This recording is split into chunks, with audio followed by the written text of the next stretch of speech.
आपको लगता है कि राहुल गांधी कोई डिस्कशन का विषय है? उनको कोई सीरियसली लेता है? आपने कभी उनको सीरियस देखा है? जब हंगामा करना होता है तभी तो संसद के अंदर घुसते हैं। रोज यहाँ आते हैं, केवल बैठकी जमा के, चौकड़ी जमा के चले जाते हैं। उनके बारे में तो कोई बात ही नहीं करना चाहिए। मुझे नहीं लगता कि मोस्ट अनसीरियस यदि लीडर ऑफ द अपोजिशन इस देश को कभी मिला 1952 के बाद से, तो मुझे लगता है कि उसका नाम राहुल गांधी जी। और फॉरेन पॉलिसी को जोक बताया गया है, मोदी सरकार के नेतृत्व में फॉरेन पॉलिसी। मैं तो कह रहा हूं ना कि उनको कौन सीरियसली ले रहा है? उनकी पार्टी के लोग ही उनको सीरियसली नहीं लेते। हम क्या लेंगे उनको सीरियसली? मैंने तो कहा ना कि एक नहीं होता है, एक मतलब मैं उन शब्दों का प्रयोग नहीं करना चाहता, लेकिन एक शब्द है बिहार में जैसे हमारे बच्चे भी बहुत बिगड़ जाते हैं ना, तो जैसे माँ भी उसको जोर से कहती है, लंपट। लंपट एक शब्द है बिहारी में। तो आप ये समझिए कि यदि हल्ला करना है, हंगामा करना है, तोड़फोड़ करना है, स्पीकर के चैम्बर में घुसना है, उनके ऊपर कोई कागज फेंकना है, पत्थर फेंकना है, तो राहुल गांधी जी आपको नजर आएंगे। घटिया बातें करना है, राहुल गांधी जी नजर आएंगे। और यदि कोई सीरियस बात करनी है, ऑल पार्टी मीटिंग है, लीडर ऑफ द अपोजिशन का रोल है, बिजनेस एडवाइजरी कमेटी है, लीडर ऑफ द अपोजिशन का रोल है, पार्लियामेंट में बहस हो रही है, उस बहस में कौन क्या बोल रहा है, कल जैसे ट्रांसजेंडर बिल पास हुआ, तो रहना चाहिए था ना। यदि आप मिले लोगों से, यदि आपको लगता है कि हम मिलकर जो है उनकी बातें सुन रहे हैं, तो उनके लिए आपको संसद में रहना चाहिए था ना। कल पास हो गया, 1 मिनट के लिए संसद के अंदर नहीं घुसे, इसको क्या कहेंगे?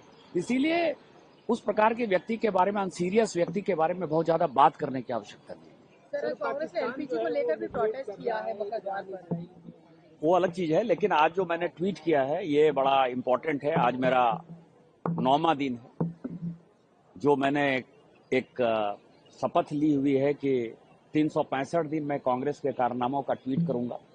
और वो देश को जानने के लिए बहुत ही महत्वपूर्ण है कि 25 मार्च 1914 को ब्रिटिश इंडिया, चाइना और तिब्बत के बीच में एक समझौता, और वो समझौता ये कहा कि तिब्बत एक जमाने में बहुत ही बड़ा राज्य था। तिब्बत के राजा ने जो है चीन पर कब्जा करके उस परिवार में, राज परिवार में शादी की थी।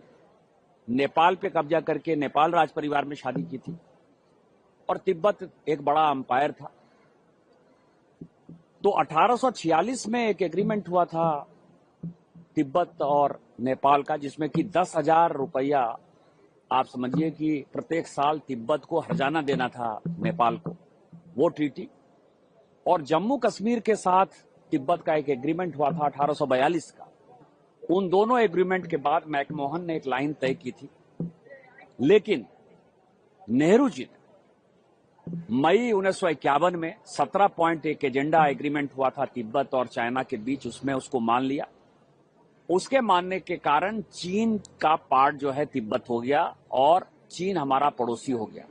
इससे भी उनका मन नहीं भरा, तो 29 अप्रैल 1954 को एक एग्रीमेंट जो है उन्होंने चीन के साथ किया। और उसमें नेहरू जी ने ये खुली छूट दी कि चीन के जितने आदमी यहां आना चाहते हैं, व्यापार करना चाहते हैं, वो बिना वीजा परमिट के वो जो है वो भारत में आएंगे, जहां बसना चाहते हैं वो बस जाएंगे। और तिब्बत जो है चीन का पार्ट हो गया।